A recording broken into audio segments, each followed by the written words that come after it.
So these are the revealed books, the Shruti in their tradition, the Rig Veda, the Samaveda, the Yajurveda, and the Atharveda. These are the four great revealed books. Al-Biruni, the great Muslim scholar, he was a great Shafi'i scholar, he was a great historian. He actually learned Sanskrit. He sat with the Hindu pandits.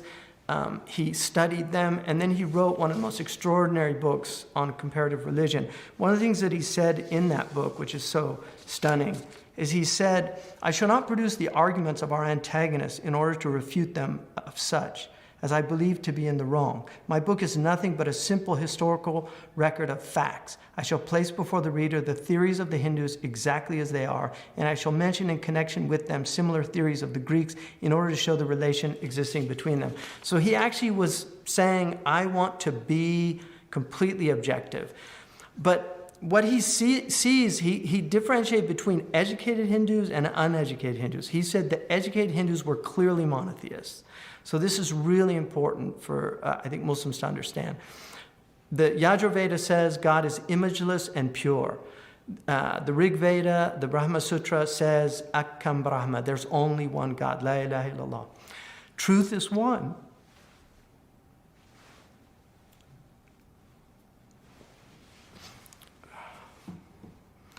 So, is the Prophet mentioned in the Vedas? There's something in Hinduism called the avatar, which is one sent down. Now, currently, most Hindus believe the avatar is really an incarnation of Vishnu. But they have a concept of the Antim avatar, which is the last one to come, the last one that will be sent. And they come when things are going wrong. So the last messenger is known in the Puranas as in the Vedas as Narashansa, which is not as human. So it means that he's not a diva, he's not this demigod. And then Ashans is praised. So it's the praised human. And then is the Prophet mentioned in the Puranas? Many Muslim scholars actually who studied Hinduism thought he was. Some of them argued that he was the Kalki avatar who comes in the Kali Yuga period, which is the last cycle. It's the age of darkness and strife. Even though in Hinduism they believe that these recur, but this age of darkness and strife is the age of fitna. And in the Mahabharata, it says the rulers become unreasonable, taxes levied unfairly. They no longer promote spirituality. God will not be discussed. Greed will be everywhere. Animosity will be amongst people. Religion will diminish with each passing day. People will have thoughts of murder with no justification. Lust will be seen as socially acceptable. People will be addicted to intoxicants. Spiritual teachers will abuse their students.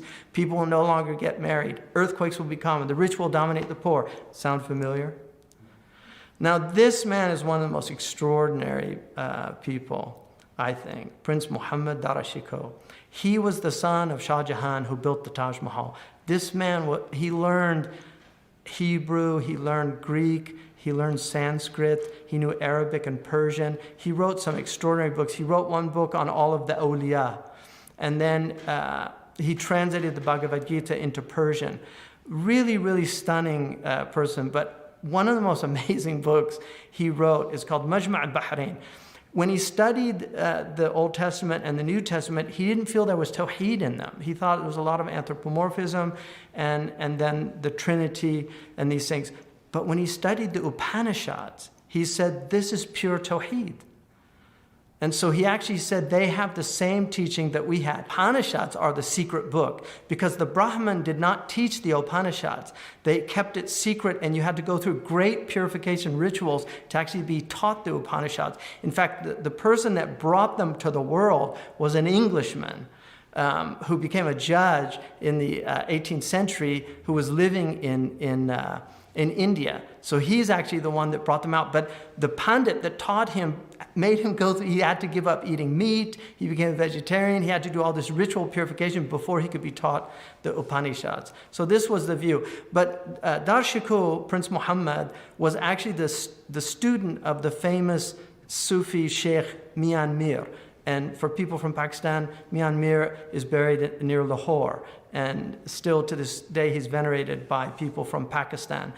He was a Qadri sheikh. He was also a faqih, a scholar. And so Dara Shikoh took his suluk with him, and then some say also with a student of Mullah Sadra, the great metaphysician. So this man is really, really quite extraordinary. But his father built the Taj Mahal based on Mullah Sadra's view of the world. And that's why this is understood to be the most beautiful building in the world.